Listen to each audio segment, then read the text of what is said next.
É verdade. Então, a impressão que dá é que a gente não tem, vamos dizer assim, um governo muito técnico, né? Da onde que a gente tira esperanças para lidar com questões tão importantes, né?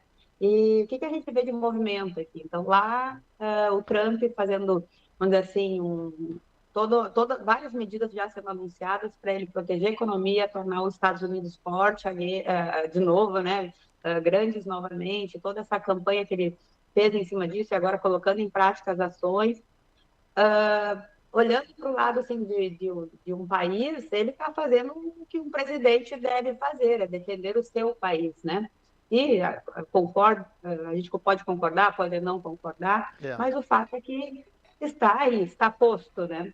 O que que a gente tem do nosso lado? Nosso presidente, ao mesmo tempo que a gente ouve essa notícia, a gente ouve o nosso presidente anunciando que, para reduzir preço de alimento, a inflação, que enfim está acabando com a popularidade dele, É. a medida vai ser ele favorecer a chegada de alimentos importados, reduzindo a alíquota de importação dos alimentos, aumentando a concorrência com o nosso produtor aqui, né? Trazendo novamente aquela ideia de que quem é o culpado pela inflação é o produtor, não é o governo, não é nada É. disso, é o produtor malvado lá que está ganhando dinheiro, é a empresa malvada que está ganhando dinheiro, esses que são os motivadores da inflação, por isso que o governo bonzinho tem que agir dessa forma. Olha como é que a diferença, né, de ações que a gente tem de cada país, né? E aí as É. consequências que a gente tem que arcar depois. É, as consequências, né?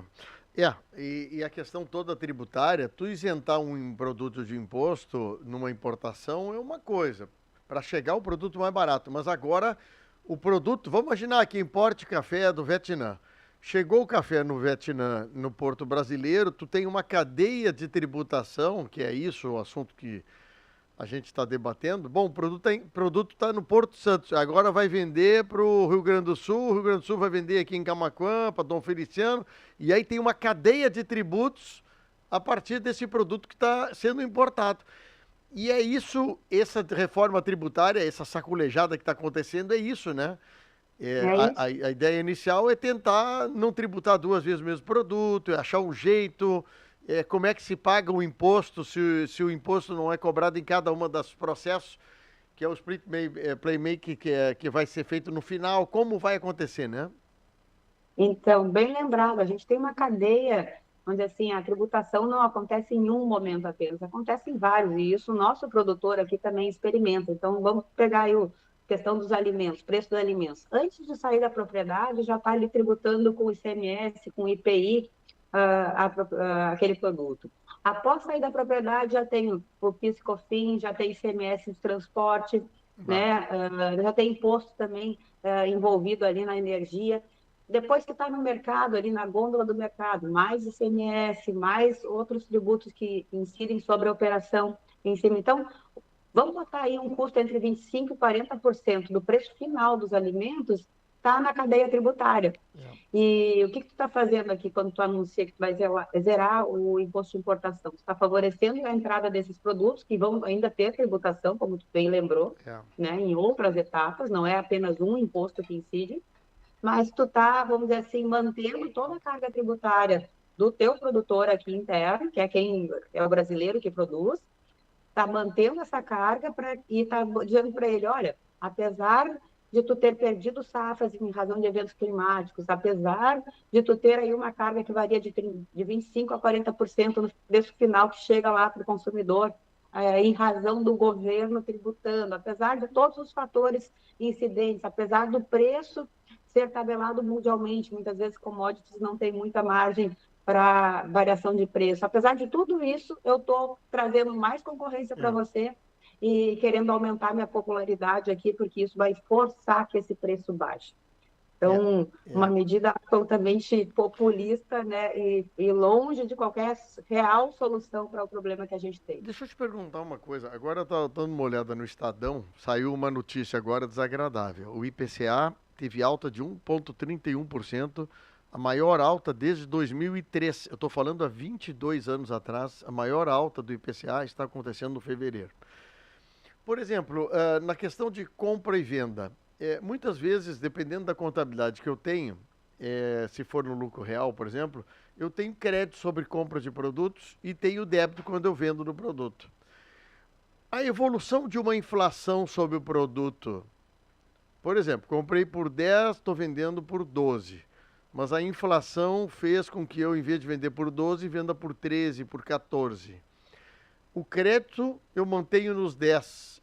E a venda, toda a tributação que eu tenho que vender é no 13 ou no 14 no preço de venda.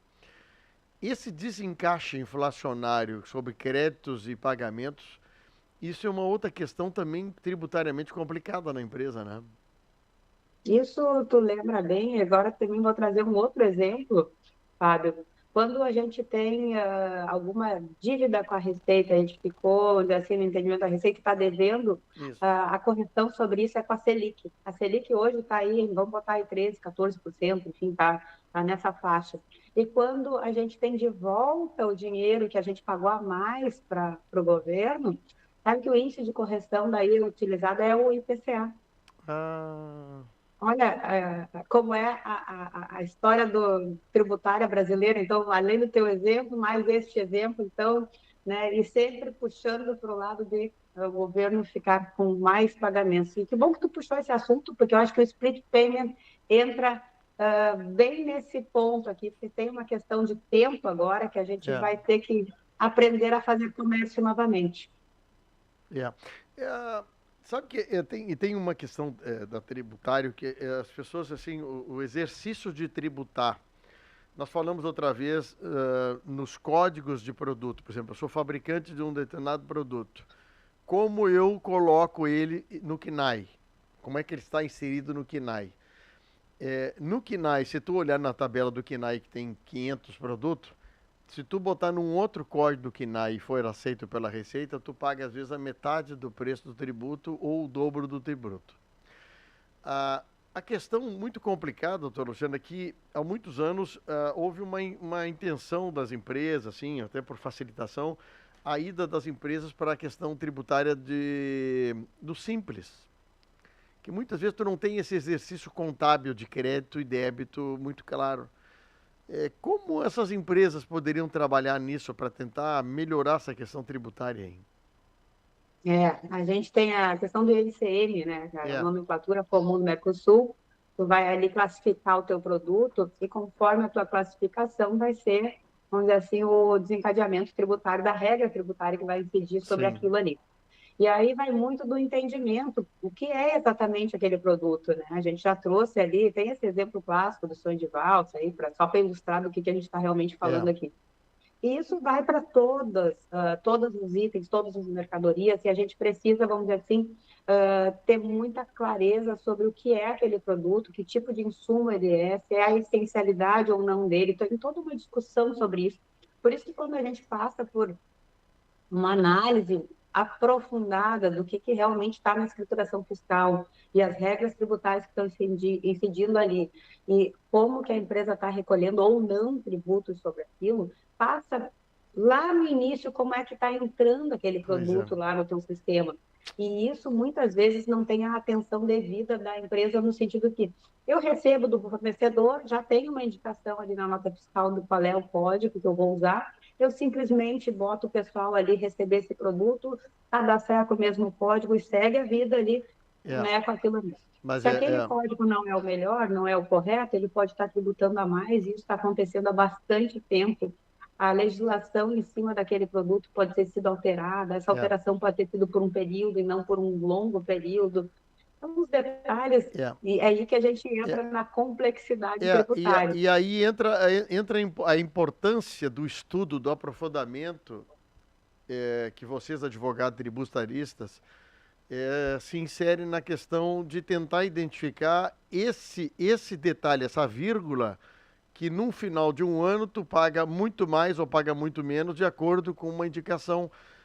Só para o pessoal ter uma ideia, o sorvete do McDonald's, por exemplo, fazer uma propaganda do McDonald's, ele tinha uma tributação por ser um sorvete, ele agora é uma sobremesa. Eles trocaram o KINAI do produto e derrubou o preço de imposto que é pago só numa alteração numeral de como ele é contabilizado na contabilidade da gente, né? Então, Essa conversa provavelmente levou para a conversa ali a pessoa que produz, vamos dizer assim, a sobremesa, né, o sorvete, levou para a conversa também o advogado tributarista, levou para a conversa ali o contador que faz esses lançamentos, levou todo mundo para a conversa, vamos sentar aqui, vamos entender esse produto e vamos ver as consequências tributárias é, disso, né, para a gente formar esse preço. E aí, quando a gente fala de formação de preço, o advogado tributarista, o especialista tributário tem que estar junto, ainda mais agora com a reforma tributária.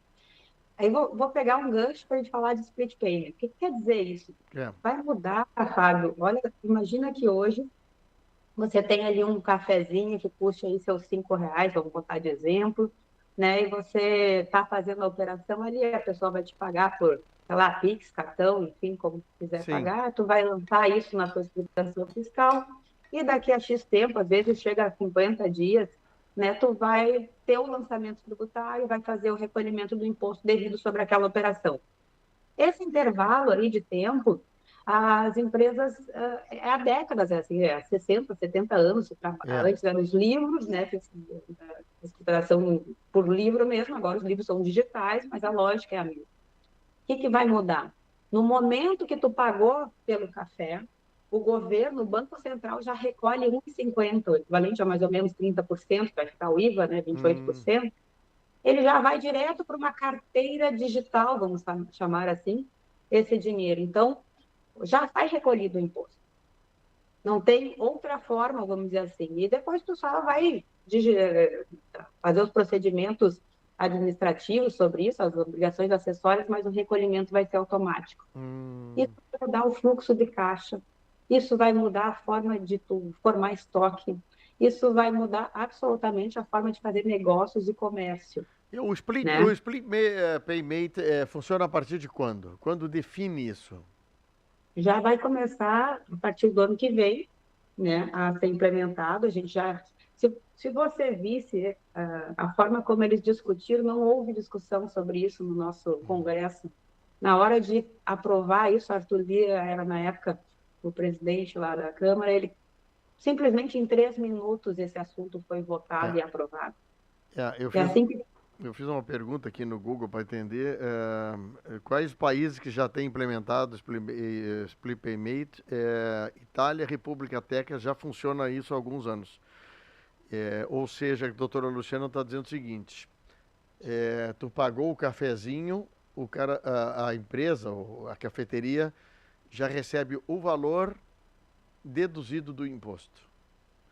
É uma coisa interessante. E dependendo da forma de pagamento que eu quero saber, se for transferência bancária, Pix, de débito bancos, é mais automático ainda. tudo que for forma digital vai ser rastreado e vai ser É, feito o pagamento imediato no recolhimento tributário. que Então, isso coisas. muda absolutamente a forma da gente fazer negócios. Será que a gente vai É, voltar para o papel vai, moeda? vai voltar. Como é que o brasileiro vai se É, virar com essa nova forma aí de... num restaurante em Porto Alegre que eu vou de vez em quando, ali na 24, o valor, se eu pagar em dinheiro, é quase 8% mais barato. Em Só, razão das taxas de cartão, que a gente ainda não, a gente está falando de tributário, né? Mas é, temos também as taxas, né? Que as é, operadoras cobram, é, enfim. tem tudo isso aí. E tudo isso vai agregando no valor ali final que a gente paga ali nos alimentos, né, no restaurante, nos serviços, né, É, vai ter toda essa discussão. A que gente pensa coisa. assim, vai ficar retido o imposto. Se tu tiver pago um imposto a maior, como é que fica a recuperação desse crédito, né? Hum, Ah, em 3 dias, diz a regra, vai ser retornado já. Mas será? Isso depende de regulamentação da Receita Federal. Pela regulamentação da Receita Federal, a gente sabe que normalmente vem restrições para essa recuperação rápida, né? Provavelmente tem casos que a gente não raro vê demorando um ano aí para a restituição acontecer. é, Então, temos que cuidar mais disso. Por isso que quando a gente fala de reforma tributária, este ano, 2025, é o ano para as empresas estarem entender. preparadas.